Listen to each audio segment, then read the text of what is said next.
Tama ba to? O magkano lumabas? 8 lang? 8 pesos per day lang. Diba? Naka-intercom ka na. Uy! Guys, madalas ba kayong magsigawan ng OBR mo? O kaya naman, malungkot ka kapag solo ride? Nako, tamang-tama itong product na i-unbox natin ngayon. Ito nga pala, yung entry-level motorcycle intercom ng Jabber. Yan. So, ito yung Jabber Duo. Pwede kayong makinig ng music. Pwede rin kayong magkwentuhan ng iyong backride. Pang two-rider intercom siya. So, ito yung pinaka-entry level ni Jabber.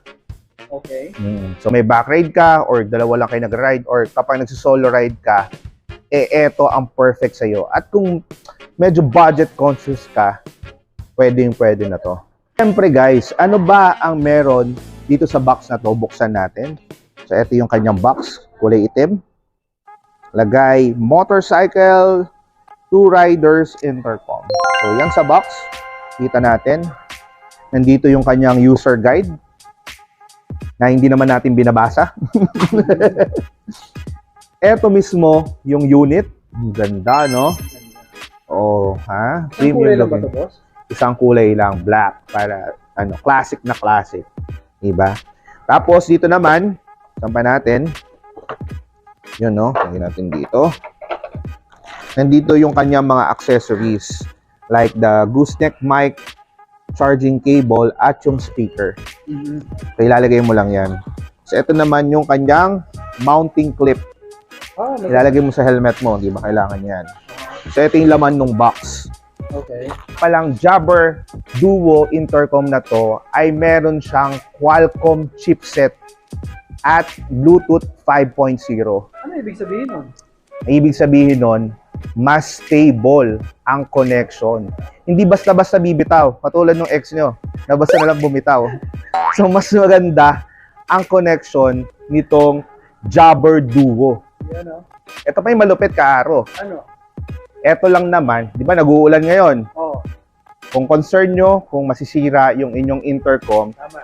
ito ay IP67 waterproof and dustproof. Talaga? So no need to worry kahit abutan kayo ng ulan sa daan. Walang problema itong intercom ninyo. Hindi ba sisira sa ulan, eh? Hindi. Gusto mo, lubog natin dito sa pool. Pakita mo. Bakit pala nandito? Napaparelax lang tayo ng konti. Medyo stress tayo eh. Sana all. Ganyan lang. Nakaangat-angat tayo sa buhay ngayon eh. Yeah. Shout out. Pero kidding aside guys, ang isa pa sa mga selling point nitong intercom na to, ito daw ay maganda ang sound quality. Meron siyang hi-fi stereo and great bass. So maganda yung quality niya. So may boom-boom sounds. Kung kayo nagsa-sound, may hindi kayo mag-sound trip, di ba? Gusto ko yan, lalo pagka inaantok na. Di ba? Kunwari, solo ride ka. On mo lang to, hinig ka ng music, di ba? Boom, boom, chugs na. So, ang working hours nito, guys, no? Kung susulitin mo siya ng gamit, is up to 12 hours. Pwede na. Di ba? Di ka ang standby time niya is 350 hours. So, ang napansin ko dito, guys, premium looking siya. Oo nga. Ang ganda, no? Design, no? Ang ganda, oh. Diba? Parang maikukumpara mo sa branded na o sa mga known brands na mamahalin. Oo. Pero eto, hindi siya ganoon kamahal. Very budget friendly. Talaga ba? Dahil alam nyo ba kung magkano lang to? Kano? Eto ay 2,995 pesos lang per unit. Oh? So kung kukumputin mo siya sa isang taon, ilang days tayo? Meron tayong 365 days. 365 days. So, i-divide mo yun. 2,995 pesos divided by 365. Ilan naman kukompute natin? Ayan, o. I-divide ko na ha. Ito na ha. 365. Tama ba to? O, magkano lumabas? 8 lang? 8 pesos per day lang. Diba? Naka-intercom ka na. At mas magiging masaya ang riding experience mo kapag meron ka nitong Jabber intercom. Parang gusto ko yan. Hindi kami nagsisigawan ng Oo. kaback ride ko Ilan ba back ride mo? Kasi pang dalawa lang to, stick to one. 1 to 1 lang.